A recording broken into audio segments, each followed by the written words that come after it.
Hi everyone, welcome back. Let's try to solve question number 88. We are trying to solve questions of UPSC 2023 prelims paper 1 general studies.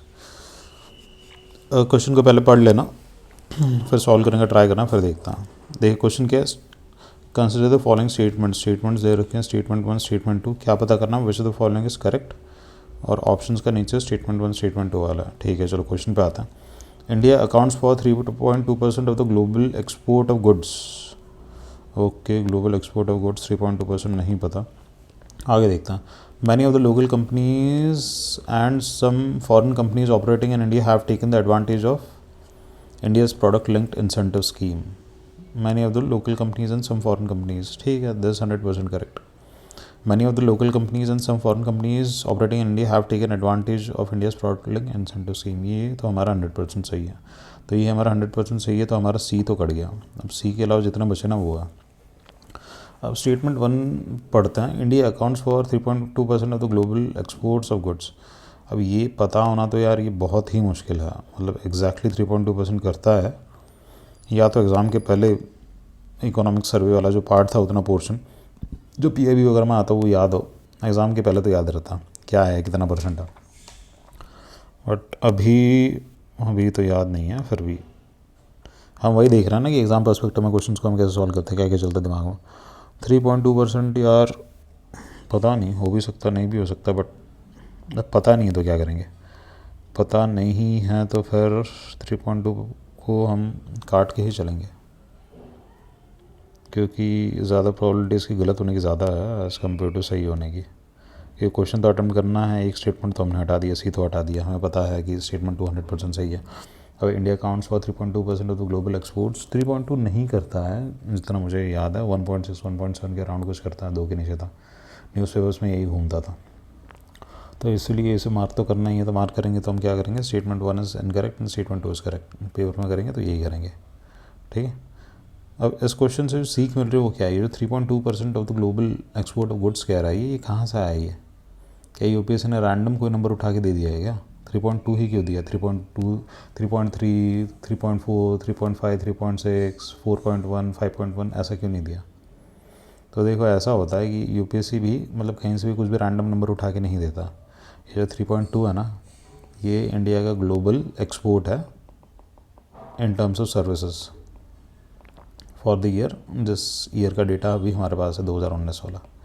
ठीक है, जो सरकार ने publish कर रखा है. तो इसमें ये एक्सपोर्ट का डेटा नहीं है. ये हमारा जो डेटा है ये इंपोर्ट का डेटा है. यहाँ पे मैंने एक्सपोर्ट लिख दिया गलती से. ये हमारा इंपोर्ट का डेटा है. एक्सपोर्ट जो है हमारा सर्विस सेक्टर में स्पेसिफिकली हमारा जो एक्सपोर्ट था वो 3.5% था. बट यहाँ पे हम गुड्स की बात कर रहे हैं. तो ये जो डेटा उठा के दे रखा है इन्होंने, सर्विसेज का दे रखा है, ऊपर से इंपोर्ट का दे रखा है. तो किसी ने वो स्टैंडर्ड जो सोर्स है थोड़ा बहुत भी देखा होता ना, तो रफ आइडिया इतना हो जाता कि अच्छा ये नंबर 3.2 मतलब देख के याद आ रहा है, चमक रहा है. नहीं, ये तो एक्सपोर्ट का नहीं है, तो इंपोर्ट का है. इंपोर्ट का तो सीधे गलत हो जाएगा. समझ रहे हो. तो हम अभी क्या डिस्कस कर रहे हैं, अभी ये डिस्कस करेंगे अच्छा ये क्वेश्चन है तो स्टेटमेंट्स कहाँ से आई होंगी, क्वेश्चन कैसे फ्रेम किया है, UPSC में कैसे क्वेश्चन फ्रेम होता है, इनको सॉल्व कैसे किया जा सकता है. अब यहाँ पे अपना तुक्के मास्टर वाला फंडा ना चल जाता थोड़ा. 3.2% अगर किसको पता भी नहीं है, सीधे काट मारा. भले पता नहीं है कि ग्लोबल एक्सपोर्ट हमारा 10 है 20 है परसेंटेज के टर्म्स में, या 1% है, बट चल जाएगा. पहला कट गया, सेकेंड आपका सही है, और फिर आपका आंसर निकल गया. बट हाँ, इस लेवल ऑफ अंडरस्टैंडिंग को डेवलप करने के लिए अच्छा ये नंबर आया है, नंबर कहाँ से आया है, ये सही हो सकता है या नहीं हो सकता, आपको थोड़ा सा फेयर आइडिया होना चाहिए. जब बजट आता है, बजट के जितने डॉक्यूमेंट्स वगैरह आते हैं, इकोनॉमिक सर्वे होता है, यहाँ पे ना ये जो नंबर्स होता है ना मोटे मोटे, ये आपको पता होना चाहिए कि इंडिया का GDP अभी कितना है, प्रोजेक्टेड ग्रोथ रेट कितना चल रहा है, फिस्कल डेफिसिट कितना है, करंट अकाउंट डेफिसिट कितना है, प्रोजेक्टेड एक्सपोर्ट्स कितना है, इम्पोर्ट्स कितना है, उसमें गुड्स का कितना होगा, सर्विसेज का कितना होगा. भाई UPSC आपको पूरा 1 साल दे रहा है तैयारी करने के लिए, 1 साल के बाद पेपर ले रहा है. तो ये इतनी चीज़ है ना, ये एक्सपेक्टेड है, क्योंकि इस साल चलो ये क्वेश्चन इस पे आ गया ग्लोबल एक्सपोर्ट ऑफ गुड्स पे, और ये नंबर दे दिया. अब ये तो ऐसे सॉल्व हो गया. अब नेक्स्ट ईयर अगर फिस्कल डेफिसिट पे क्वेश्चन आ गया, या इंडिया का जो मॉनेटरी पॉलिसी का जो टारगेट है इन्फ्लेशन का, कि इंडिया अभी मतलब ट्राई कर रहा है कि अब जो करंटली जितना भी हमारा इन्फ्लेशन है उसे कम करके 4.5% तक लाया जाए. करंटली तो प्रोजेक्शन हमारा है कि 5.9% हम कर देंगे, फिर 4.5% कर देंगे ग्रेजुअली. ठीक है. तो ये जो मोटे मोटे जो फैक्ट्स है ना ये याद होने चाहिए। इंडिया का अच्छा फॉरेक्स कितना गया है, 600 बिलियन क्रॉस कर गया, क्यों गया? क्या क्रूड की प्राइसेस कम हुई इसलिए फॉरेक्स बढ़ गया, हमारा ज़्यादा पैसा हमारे पास आया, या हमारा जो इकोनॉमी है वो इतना लिबरलाइज हो रहा है, या फिर ईज़ ऑफ डूइंग बिजनेस हमारा इतना बढ़ रहा है कि foreign companies are being facilitated to increase investment in India. क्या ये पैसा हमारा कैपिटल सेक्टर में जाएगा? क्या इससे कैपिटल एक्सपेंडिचर हमारा बढ़ने वाला है? कैपिटल एक्सपेंडिचर भारत ने जो इस बजट में जो एलोकेशन था दैट वाज 10 लाख करोड़, है कि नहीं? तो अब जब नया बजट आने वाला है, इंटरिम बजट आ रहा है हमारा, इंटरिम बजट में कैपिटल एक्सपेंडिचर पे क्या इंप्लीकेशंस हो सकते हैं, और उसके बाद जो एक्चुअल बजट आएगा हमारा सरकार बनने के बाद उस पर क्या इंप्लीकेशंस हो सकते हैं, और ये इंप्लीकेशंस हमारे किन चीज़ों पर डिपेंड करेंगे? ग्लोबल जो क्रूड प्राइसेस चल रही है क्या उस पर डिपेंड करेगा? इसराइल का जो वॉर चल रहा है हमास के साथ क्या उस पर डिपेंड करेगा?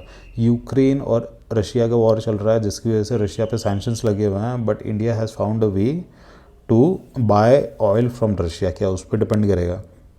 जो हमारी अभी इंटरनेशनल स्फीयर में जो कंजर्वेटिज्म चल रहा है हमारा इसके बाद कोविड के बाद, तो इस कंजर्वेटिज्म की वजह से जो इम्पैक्ट आया है एक्सपोर्ट और इंपोर्ट पे जो इम्पैक्ट्स आए हैं, क्या उसका इम्पैक्ट हमारा कैपिटल एक्सपेंडिचर पे बढ़ेगा? तो क्या हमारा कैपिटल एक्सपेंडिचर बढ़ने वाला है, घटने वाला है? लॉजिकली इकोनॉमी को जब इस तरीके से सोच लोगे ना तो इकोनॉमी के क्वेश्चन 100% सही होंगे, ठीक है? क्योंकि इकोनॉमी के जो क्वेश्चंस आते हैं पेपर में वो लॉजिकल आते हैं, फैक्ट्स होते हैं उसमें, अंडरलाइनिंग फैक्ट होते हैं, जैसे 3.2% यहाँ पे दे रखा है, बट ये फैक्ट भी आपके नॉलेज के बेसिस पे ही आएगा, ठीक है? जैसे अभी टैक्सेशन का ग्रोथ है हमारा, मान लो टोटल कितना है हमारा, corporate taxes, direct taxes, indirect taxes दोनों का मिला के प्रोपोर्शन ऑलमोस्ट सेम रहता है जितना हमारा पैसा आ रहा है। जीएसटी का जो हमारा कलेक्शन है ऑलमोस्ट हर महीने हमारा 1.5 लाख करोड़ के ऊपर ही आ रहा है कलेक्शन हमारा, ठीक है? तो फंडामेंटली और कॉन्सेप्चुअली ये वाले फैक्ट्स मोटे मोटे आपको तैयार होने चाहिए, क्योंकि आर्गूमेंट्स को आपके सब्सटैंशिएट करोगे, जब मीन्स में सब्सटैंशिएट करोगे तो इसी तरीके से करोगे।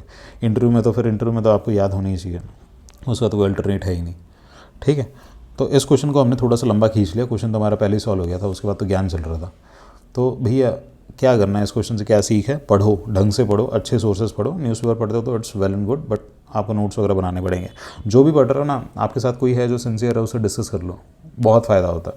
लिख लो, मेंस के आंसर्स कोई लिखता नहीं है इसलिए फिर अब लोगों को ये लगता है कि हम आंसर नहीं लिख रहे फिर भी हमारा हो जाएगा, हम प्रीलिम्स पे कॉन्सेंट्रेट करते हैं, मेंस हम निकाल लेंगे।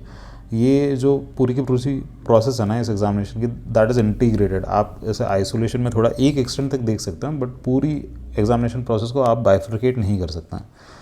आपकी थिंकिंग प्रोसेस वैसी होनी चाहिए कि आप बैठ रहे हो एग्ज़ाम में तो सारी चीज़ें निकालोगे। अब बैठ रहे हो, इस साल मैं सब प्रीलिम्स निकालूंगा, प्रीलिम्स मेरा पक्का एम है, प्रीलिम्स निकलेगा, फिर देखेंगे मेंस में क्या करना है, वैसे नहीं चलेगा, ठीक है? आप जो दिमाग लगा रहे हो, जो मीन्स में दिमाग लगाने वाले वही आप प्रीलिम्स में लगाओगे, और आपका मीन्स के लेवल का अगर दिमाग चल रहा है, आपके प्रीलिम्स में क्वेश्चंस सॉल्व करने की प्रॉबिलिटी बढ़ जाएगी as compare to other candidates. तो ठीक है, एंड करते हैं इस क्वेश्चन को, 88 को। मिलता है आपसे नेक्स्ट क्वेश्चन पे।